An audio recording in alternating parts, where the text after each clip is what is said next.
Can you see me now? Hi. Yeah. So actually, in the morning, I was thinking about this thing that many people come to us with this complaint that I feel I'm unsteady, I'm shaking, I feel as if things are moving, shaking, different things. And then their concern is whether they have vertigo, right? So I was asking you, and you were saying all dizziness is not vertigo. So you want to tell me something about those things? What to, how to, know whether it is vertigo or something else?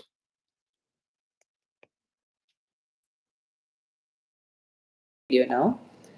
But yeah, so yeah, like you said, all so vertigo, dizziness, and vertigo are not the same thing. So dizziness or giddiness, it's a very general term or a vague term that could mean anything. It could mean the patient has lightheadedness, or it could mean blackening of vision. It could mean imbalance. It could mean maybe true vertigo.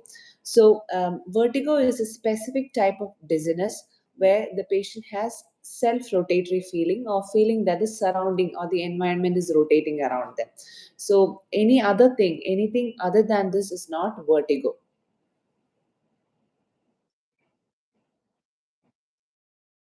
Complaint, right? And different problems can produce that symptom, right? So, what are some of those conditions where people can say dizziness, but it's not actually vertigo? Some of those conditions, can you talk about them?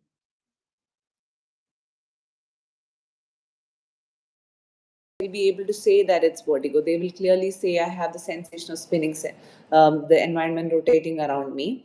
So, dizziness is a vague term. It can be because of various causes such as anemia, low hemoglobin, dehydration, electrolyte imbalance. That is, when somebody has had a acute gastroenteritis, loose motion or vomiting, and they have some electrolyte imbalance, and they can have giddiness or lightheadedness for a few days after that.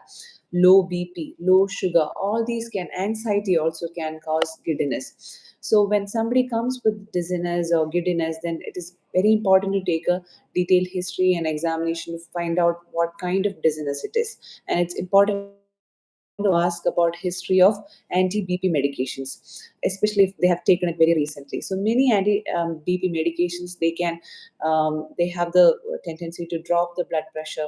So especially when you're sitting and suddenly getting up from the sitting position, or you're lying down and suddenly when you get up, then your BP can go down, and then you can have giddiness.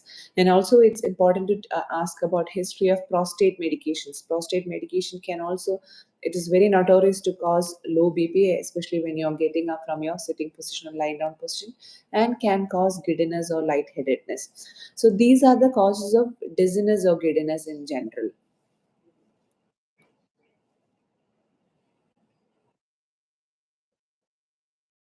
Vertigo, right? Maybe a year ago or something. And then intermittently, they feel these spells. They feel, okay, I sometimes feel I will feel I'm going to get this full attack. That time I was admitted, I had a lot of vomiting, I needed IV fluids, and then all these things. And then that phobia sets in. So, how would you know the difference? And how do you manage a situation where somebody has intermittent, episodes of dizziness?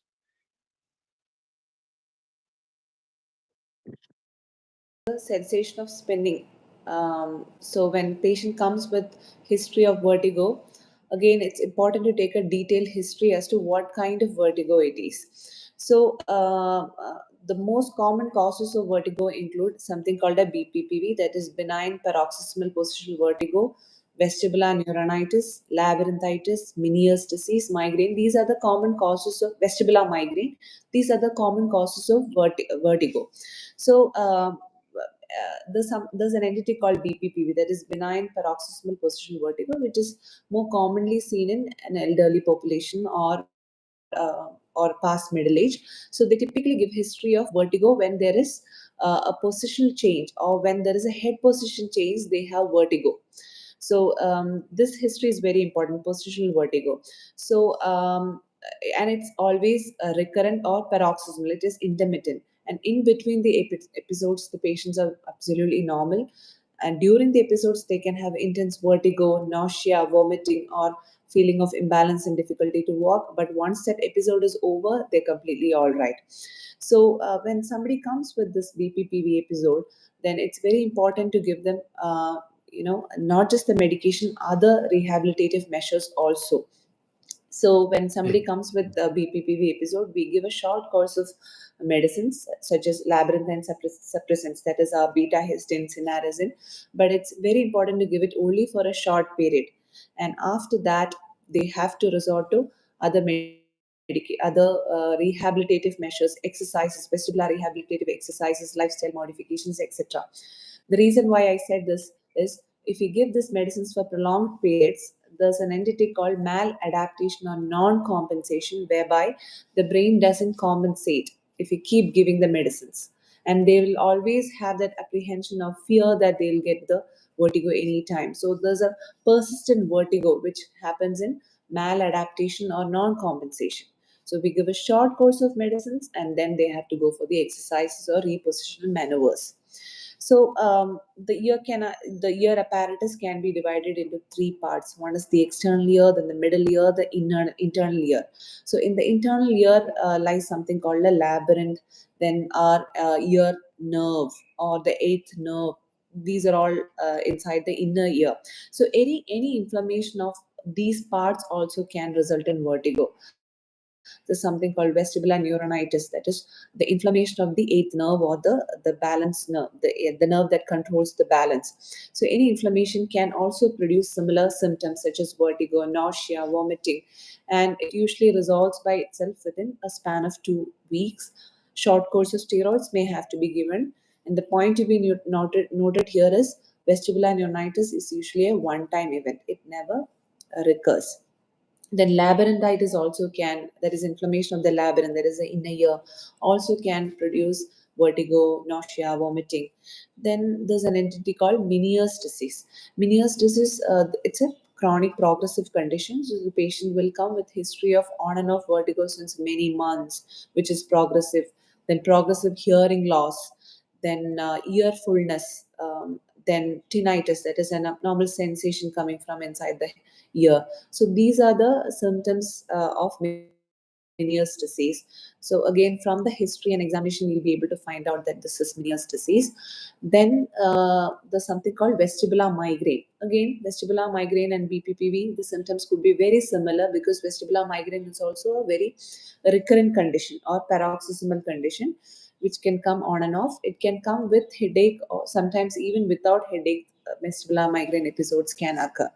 So these are the conditions of pure vertigo. So by clinical examination history, we'll be able to find out what the exact cause of vertigo is, and we can treat accordingly.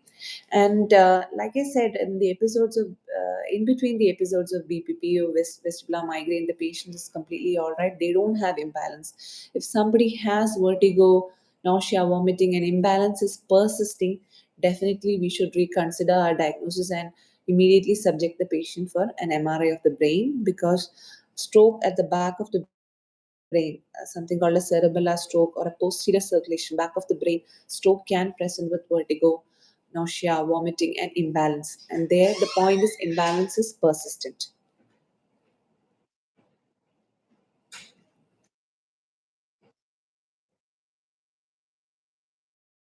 Who are viewing us. And there is one question that I can see. It has been repeated a few times, so we'll maybe just address it. Uh, when Sushma Gupta, आपने पूछा है कि मेरे पीछे वाले सुराग में बड़ी खुजली हो रही है। पॉइंट इज़ आज हम वर्टिगो और डिज़ीनेस के बारे में बात कर रहे हैं, तो ये थोड़ा ऑफ टॉपिक हो जाता है। और दूसरी बात है कि ये खुजली अगर हो रही है, तो खुजली तो probably it is related to scalp, यानी हेयर में या स्कैल्प में कुछ हो रहा होगा। तो उसके लिए ना डर्मेटोलॉजिस्ट को दिखाना बेहतर होगा मेरे ख्याल से। तो let's get back to our topic. We were talking about dizziness. क्या होता है ना कि many people you know they have had episodes of dizziness और vertigo, actual vertigo, and they have recovered. and then they keep getting episodes of intermittent, uh, like feeling a perception of dizziness in certain positions. When I turn, suddenly I feel shaky. So, what is that called, and why does it happen, and how do you handle these things?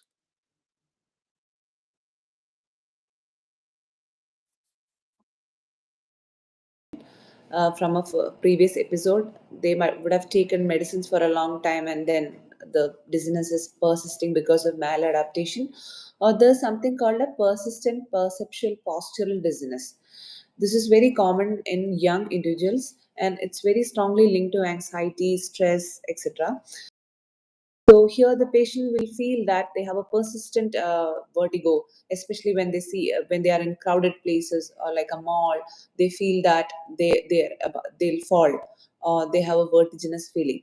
So it is again treated with short course of SSRI, a class of medicine called SSRI, lifestyle modification, exercises, etc. So there's another thing that I wanted to say. So dizziness also could, many patients when they say dizziness, it could also mean imbalance while walking. So again, imbalance, the causes of imbalance is a different set of causes. So neuropathy, that is especially in diabetic individuals, if they have significant neuropathy, the nerves, they won't be able to feel the sensation of the floor. They can have imbalance. So it's called pseudo vertigo in neuropathy. So again, when somebody says they have imbalance, we should work up for neuropathy or cerebellar disorders. There's a structure at the back of the brain called the cerebellum, which controls the or maintains the balance. So any problem with the cerebellum also can produce imbalance, like a tumor or a stroke or any lesion in the cerebellum can produce imbalance. Then there is a chronic progressive disease called Parkinson's disease. It can also present with imbalance and recurrent falls. So it's again important to find out by a detailed history and examination what exactly is the cause of the imbalance. Also, it's very important to subject a patient to cardiac evaluation if they say they have pre-syncopal attacks or fainting episodes associated with palpitation. So we all know that our heart beats very regularly. So any change in the regularity of the heartbeat also can produce imbalance or faintness near syncope episodes. Yes. Sir, I think I have to go now. Okay. Okay. Dizziness and other neurological conditions. Very nice talking to you, Dr. Ponnu, and I'll see you again another time.